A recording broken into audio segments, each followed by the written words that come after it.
to d4, which Hikaru automatically responds to with a knight to f6. Magnus then plays knight f3, with Hikaru briefly considering options before going with d5. Upon developing their starting pieces, the game begins with the London system, where Magnus has an active bishop at great center, which is why Hikaru now plays bishop to d6 here, with Magnus deciding to trade bishops and soon after trading down the d and c pawns. Each trade Magnus makes favors him, as in their previous encounters, Magnus is known to win most of their endgames. And with that, Magnus decides to play his pawn to c4, which Hikaru thinks about for some time before trading down another set of pawns, and activating Magnus's bishop.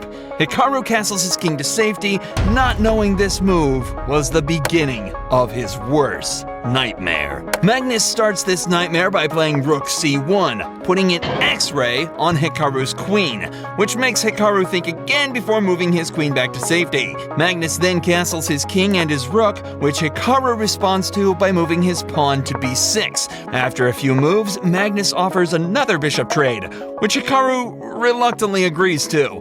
Magnus then jumps in the center with knight e5, which Hikaru, after a minute of thinking, tries trading off playing knight d7. Magnus has different plans though, playing queen f3, offering a queen trade, as Hikaru cannot take the knight here without losing his queen. Hikaru moves his queen away, avoiding the queen trade.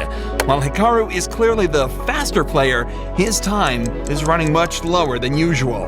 Magnus plays his knight to c6, threatening to check Hikaru's king, which Hikaru moves away again. This is where the fun begins. Magnus plays his knight to c4, knowing if he wants to win this match, he needs to strike now. This allows Hikaru to take a free pawn, which Hikaru very reluctantly goes for.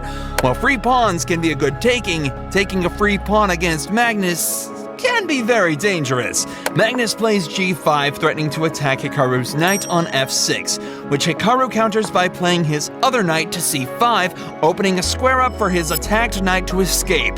Magnus plays knight to d6, adding another attack to the center, with an aim at the f7 square. And it's at this moment when Hikaru starts to crack. While his best move was to take another pawn with queen b2, Hikaru goes in for an attack by moving his knight to b3, which quietly, completely destroys all his winning chances.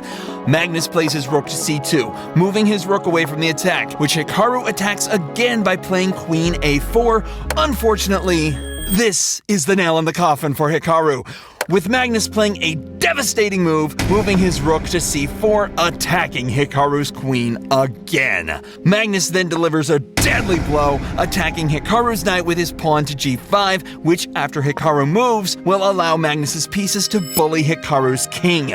Apparently, Hikaru didn't like the sound of this, as he starts shaking his head, realizing the terrible mistake he's made. He moves his knight to the only square possible, but unfortunately it's too late. Magnus plays his rook to h4, then after winning some material, trades off Hikaru's knights for his rook. Hikaru goes for his last chance, playing his rook to f8, hoping to find a checkmate on Magnus, aiming for f2. But Magnus sees this, and playing his rook to f4 completely eliminates any chance of Hikaru winning the match, as if Hikaru takes the rook, Magnus will checkmate him with the back rank. Hikaru decides to resign, crowning Magnus Carlsen the third time in a row Blitz World Champion.